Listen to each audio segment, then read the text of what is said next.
அனைவருக்கும் காலை வணக்கம். இப்ப நம்ம பார்க்க போற பாடத் தலைப்பு என்ன அப்படின்னு பார்த்துக்கிட்டிங்கன்னா, இலக்கண பகுதிகள்ல ஒன்றான வழக்கு அப்படிங்கிற ஒரு பாடத்தை தான் நாம் இப்ப பார்க்க போகிறோம். வழக்கு அப்படின்னாலே என்னன்னா, வழக்கமாக ஒரு விஷயத்தை நம்ம தொடர்ந்து பின்பற்றி வருகிறது தான் நம் வழக்கு என்கிறோம். அதாவது எழுத்திலும், பேச்சிலும் சொற்களை பயன்படுத்தும் முறை வழக்கு அப்படின்னு நாம சொல்றோம்.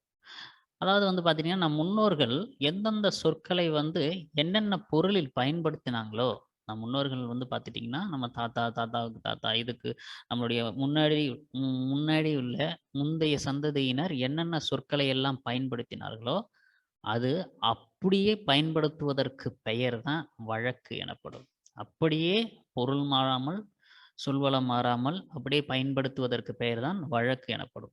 வழக்கு பார்த்துட்டீங்கன்னா 2 வகையாக இருக்கும். 2 வகைப்படும். என்னென்ன அப்படின்னு பார்த்துட்டீங்கன்னா, இயல்பு வழக்கு, தகுதி வழக்கு அப்படின்னு சொல்லிட்டு 2 வகை இருக்கு. இப்ப இயல்பு வழக்கிலே பார்த்துட்டீங்கன்னா 3 வகைப்படும். என்னென்னா இலக்கணம் உடையது, அதுக்கப்புறம் இலக்கண போலி, அதுக்கப்புறம் மறு அப்படிங்கிறது 3 வகைப்படும். அதுக்கப்புறம் தகுதி வழக்கு பார்த்துட்டீங்கன்னா, அதே மாரி 3 வகைப்படும். அ இடக்கரடக்கல், மங்கலம், குழுக்கிரி அப்படின்னு சொல்லிட்டு 3 வகைப்படும். அதனை சார்ந்த ஒரு காணொளிய தான் இப்ப நாம பார்க்க போகிறோம். வாங்க பார்க்கலாம். வழக்கு நாம் பேசுகின்ற, எழுதுகின்ற சொற்கள் பெரும்பான்மையும் முன்னோர் நமக்கு கற்பித்தவையே ஆகும். அவர்கள் எந்த சொல்லை எந்த பொருளுக்கு, செயலுக்கு குறிப்பிட்டார்களோ அவற்றை அப்படியே பயன்படுத்தி வருகிறோம். இவ்வாறு வழங்குகிற முறையை வழக்கு என்கிறோம்.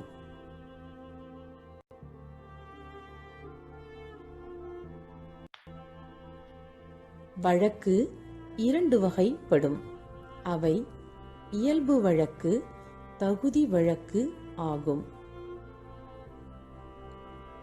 ஒரு பொருளை சுட்டிக்காட்டுவதற்கு எந்த சொல் இயல்பாக அமைந்ததோ அந்த சொல்லால் அப்பொருளை சுட்டிக்காட்டுவது இயல்பு வழக்கு எனப்படும். இயல்பு வழக்கு 3 வகைப்படும். அவை இலக்கணமுடையது, இலக்கண போலி மற்றும் மரூஉ.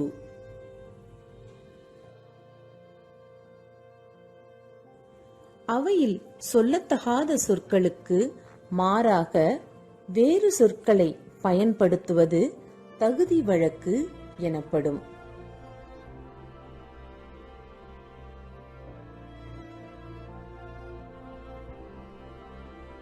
இது இடக்கரடக்கல், மங்களம், குழுவுக்குறி என 3 வகைப்படும்.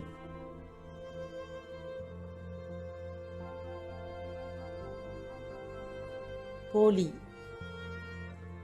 அறம் செய்ய விரும்பு, அரண் வலியுறுத்தல். இத்தொடர்களில் அறம் மற்றும் அரண் ஆகிய சொற்களில் ஓர் எழுத்து மாறியுள்ளது. ஆனால் பொருள் மாறுபடவில்லை. இவ்வாறு சொல்லின் முதலிலோ, இடையிலோ, இறுதியிலோ இயல்பாக இருக்க வேண்டிய ஓர் எழுத்திற்கு பதிலாக வேறு ஒரு எழுத்து இடம்பெற்று அதே பொருள் தருவது போலி எனப்படும். போலி என்றால் போல இருத்தல் என்று பொருளாகும். போலி 3 வகைப்படும். அவை முதற்போலி, இடைப்போலி மற்றும் கடைப்போலி ஆகும். இம்மூவகை போலிகள் மட்டுமின்றி வேறு ஒரு வகை போலியும் உண்டு. அது முற்றுப்போலி ஆகும். நாம் பேச்சு வழக்கில் பயன்படுத்தும் 5 என்னும் சொல் 5 என்னும் சொல்லின் போலியாகும். இங்கு 5 என்னும் சொல் 5 என்று முற்றும் மாறியிருப்பதால் இதற்கு முற்றுப்போலி என்று பெயர்.